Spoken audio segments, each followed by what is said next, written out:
adventure. Today I'll be showing the battle that we did to open up the Shelterlands, as well as showing each of the different Shelterlands that there is.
Alright, let's get down to the Shelterlands. So first off, Snow Highlands is the only one that we can move to if we do not participate in Clash or the Shelterland battle. But you have to participate in Clash in order to participate in the Shelterland battle. So if you want to move to anything other than Snow Highlands, you're going to have to participate in that. This is kind of probably a way for them to get us a lot more people to participate in Clash. And then, as you can see, it doesn't really have too many more spaces, it doesn't look like. So it's just like a new skin for your camp. I went through every camp and showed the layout, well, not really layout, but the way it looks, and then the monument. So before I go over all of the Shelterlands, when I was in here, I just want to shout out to the girls from my camp, Kat, Julia, and Chrissy, because they were in here with me when I first came in here, and then as well as this guy, HKT Zeus. I don't know him personally, but he came up and said hi to me while I was recording, so I'm going to give him a shout out as well. Alright, the first one is Snowfield. It's in Snow Highlands. It's like a snowy look. It has exclusive fruits, and then of course it has the native stuff that you can get on the maps within the camp, which is going to be a new feature once we can actually move into these. So as you can see, it looks almost exactly like the regular camp we're already in. It just has snow and the trees are different. And then another big change is going to be, if you run over here, this is a landmark. This one is a tree house. Each one of the maps has their own unique landmarks.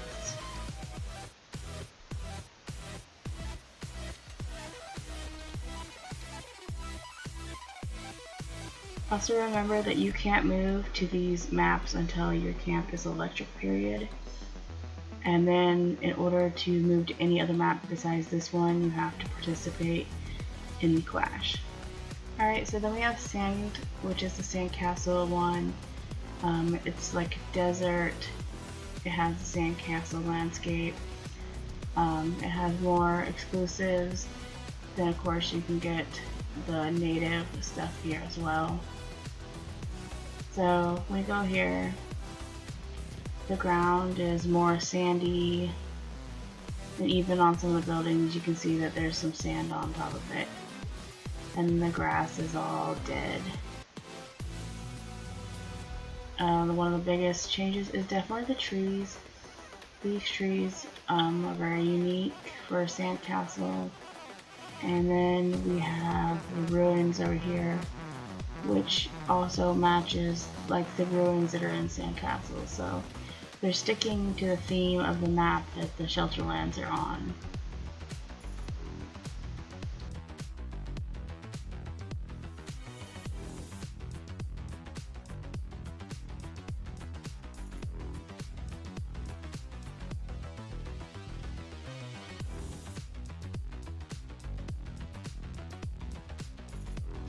Alright, Storm is Santos Shelterland.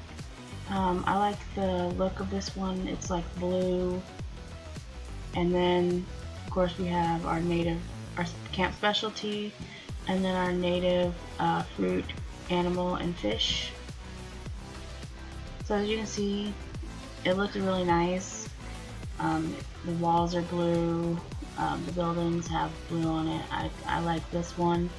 This is probably one of my favorite ones. And then even the water kind of looks like it's clearer. I don't know if it is. It could just be my game playing tricks on me.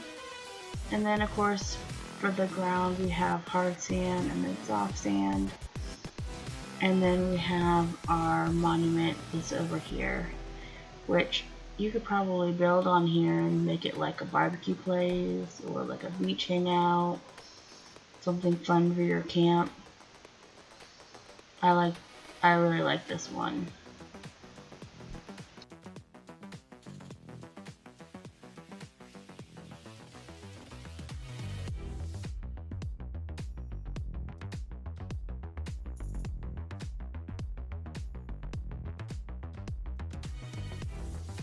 Then we have Swamp, which is mouse swamps. We have like a swampy look along with the trees, our camp specialties, and then the native fruit and animal and fish. So you have crocodiles running around your swampy lands.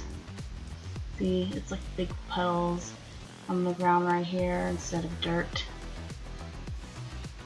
And then even here, it's got like the leaves growing on the side of the buildings. And then you have dead trees. So it's very swamp-like. And then of course we have the statue of the believers as the monument of this one.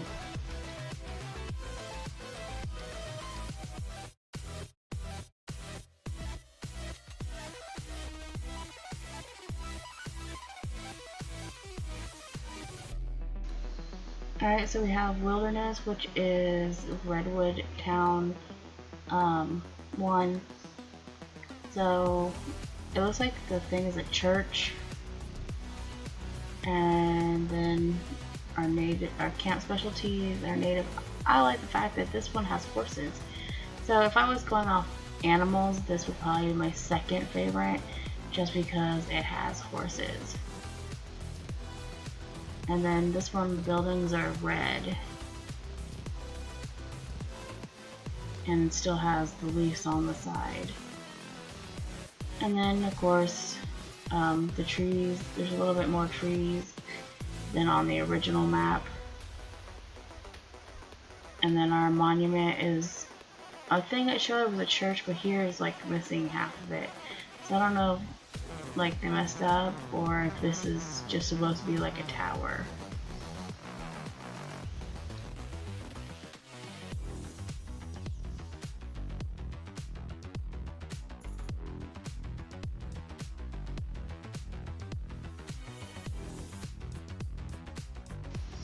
And then we have Blaze, which is St. Rona's, and then it's got a whole lava theme going on, our camp specialty, and then the native stuff. So it says that you can collect peppers here, so if you want a lot of peppers, this is probably a good map to do. And then of course if you like lava, because it has a lava fountain. It's got lava cracks everywhere, so it's very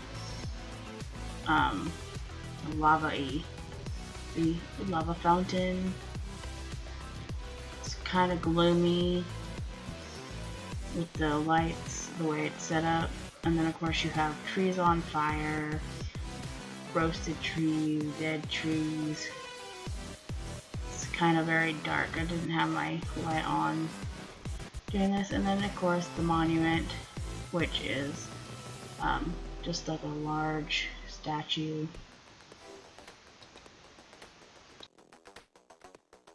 And then last but not least we have Charles.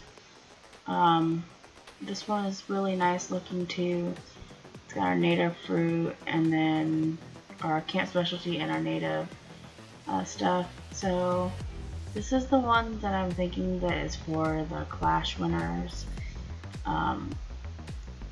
It is nice looking, but at the same time it's got a lot of like plants that makes it look like that it's getting eaten by plants because it's got overgrown bushes everywhere.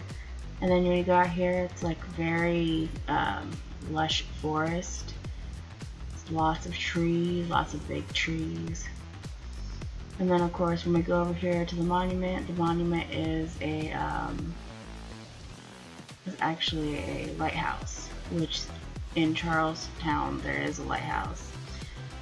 So that's it for this. Thank you for watching. Please like and subscribe, and I will see you guys next time.